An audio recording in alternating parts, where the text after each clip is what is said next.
Welcome back, folks. It's Thursday, May 15th, 2025. Born on this date in 1959, singer-songwriter Beverly Jo Scott of Bay Minette. Now, she's had a big career while living in Belgium since the 1980s. Yesterday was the final day of the 2025 legislative session. Lawmakers left a parting gift for the governor and those in law enforcement who were rooting for the Back the Blue bill to make it through. We'll have that, a fluoride update in Madison, and a moonlighting mayor. I'm Mike Morgan, and we're down in Alabama.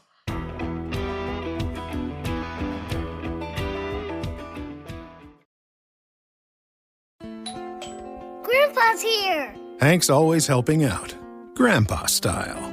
Now he's treating his prostate cancer with help from Xtandi enzalutamide. Xtandi 40 milligram tablets treats men with prostate cancer that has spread to other parts of the body and responds to a medical or surgical treatment to lower testosterone. Xtandi may cause serious side effects: seizure, a brain condition called PRESS, allergic reactions, heart disease that can lead to death, falls and bone fractures, swallowing problems, or choking that can lead to death. Stop Xtandi and get medical help at once if your face, tongue, lip, or throat start swelling. Tell your doctor at once if you faint, have a seizure, quickly worsening headache, decreased alertness, confusion, vision problems, chest pain or discomfort, or shortness of breath. Xtandi can cause harm to an unborn baby or miscarriage. Use birth control during and 3 months after Xtandi. Common side effects include muscle and joint pain, feeling unusually tired, hot flashes, constipation, less appetite, diarrhea, high blood pressure, bleeding, falls, fractures, and headache.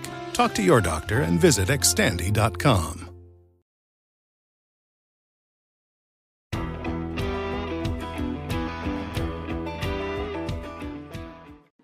Meemaw will tell you exactly like it is.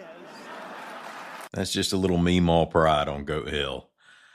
That was shared by Governor Kay Ivey's X account upon the adjournment of the 2025 legislative session Wednesday night.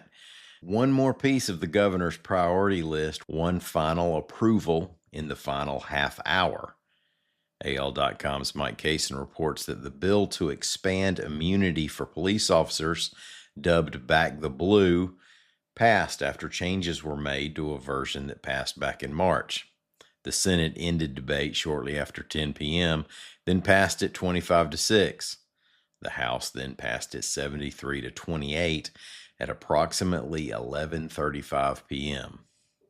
The bill sets up a legal framework for use of force cases and introduces an immunity hearing in such cases. Republicans behind the measure say it gives police officers some legal support. Democrat opponents say it gives police unchecked power. State Senator Roger Smitherman, a Birmingham Democrat, said it gives racist or scared officers, quote, a license to kill black people, end quote. Now, the Back the Blue finale followed a day that included filibusters by Democrats that slowed down the passing of a backlog of local bills. Using cloture votes to keep things moving forward, Republicans managed to pass 10 of the 50 outstanding questions in the day's first 7 hours before they kicked it in gear. Now, also on Thursday, Ivey signed the measure that allows Alabama's ABC board to tax, regulate, and restrict the sale of consumable products containing hemp-derived THC. There had been pressure on the governor to reject the bill by both businesses that sell the products and those who claim the bill allows for legalized marijuana. City of Madison Utilities has made its decision to stop adding fluoride to the city's drinking water supply, reports AL.com's John R. Roby. Officials said this week that national politics did indeed weigh into that decision. Fluoride has been added to public water supplies in an increasing number of locales since the 1960s. Health officials have recommended such in order to prevent tooth decay.